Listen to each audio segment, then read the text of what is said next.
મહત્વના સમાચાર સામે આવી રહ્યા છે બનાસકાંઠાથી। ડીસામાં 35 વર્ષથી ભારતીય જનતા પાર્ટી સાથે જોડાયેલ બ્રહ્મ સમાજના આગેવાન આમ આદમી પાર્ટીમાં જોડાયા।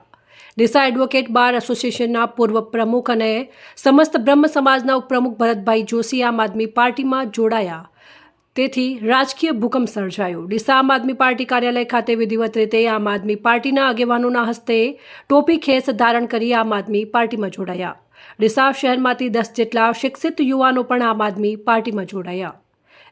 ભરતકુમાર બાબુલાલ, વોર્ડ નંબર 7, ભારતીય જનતા પાર્ટીનો છેલ્લા 35 વર્ષથી સૈનિક હતો।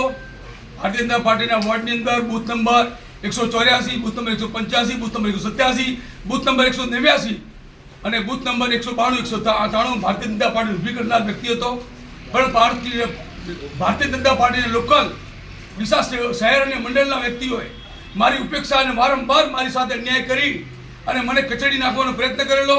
પણ છેલ્લી ઘડીએ મેં ભારતીય જનતા પાર્ટી આજીજી કરી, જવાબદાર પદાધિકારીઓ પાસે મેં માંગણી કરી કે મારા વિસ્તારની અંદર લોકોની સમસ્યાઓ કોઈ સાંભળતું નથી અને ફેશનની શોરૂમમાં જોડાયેલા આપણા નેતાઓ ફેશનના શોરૂમની જેમ કામગીરી કરતા હોય અને પાયાની કામગીરી ન કરતા હોય, જેથી મેં 2019ની અંદર ડીસા વોર્ડ નંબર 7 માટે ભવ્ય લોકોની સાથે રેલી કાઢી।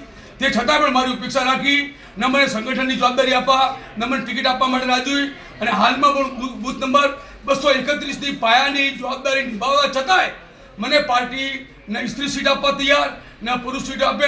આટલી મોટી રાષ્ટ્રીય પાર્ટી જ્યારે કોઈ કાર્યકર્તાના ઘરે ગીરવે મૂકી અને ત્યાં ટિકિટ ફાઇનલ કરતા હોય, એવા સંજોગોમાં મેં દુઃખ વ્યક્ત કર્યું। લોકશાહીનું હનન થતું હતું, લોકશાહી મૂર્ત પાય અવસ્થા થતી હતી। તેવા સમયે મેં મારા મિત્ર એડવોકેટ શ્રી સુભાષભાઈ ઠક્કર તેમજ બીજેપીને એક વાત કરી કે લોકશાહી જીવતી રાખવા માટે હું ભારતીય જનતા પાર્ટી સાથે આજીવન એડો ફાળવા માગું છું, જેથી મારા શહેર પ્રમુખને મેં રાજીનામું મૂકેલ અને સુભાષભાઈ અને બીજેપી અને આમ આદમી પાર્ટી ડૉક્ટર રમેશભાઈનો તમામનો ખૂબ ખૂબ આભાર માનું છું કે લોકોના કામ માટે અને લોકોની સુવિધાઓ પૂરી પાડવા માટે આ જે તક મને પાડી છે, આવનાર સમયમાં પૂરેપૂરી નિષ્ઠાથી આમ આદમી પાર્ટી સાથે જોડાઈ અને લોકોના આમ પ્રશ્નોનું નિરાકરણ કરીશ અને ભ્રષ્ટાચાર મુક્તના માર્ગ ઉપર હું સદાય ચાલીશ એવું હું ખાતરી આપું છું। ભારત માતા કી જય। અહેવાલ અમૃતમાળી, સંબંધ ભારત ન્યૂઝ, ડીસા।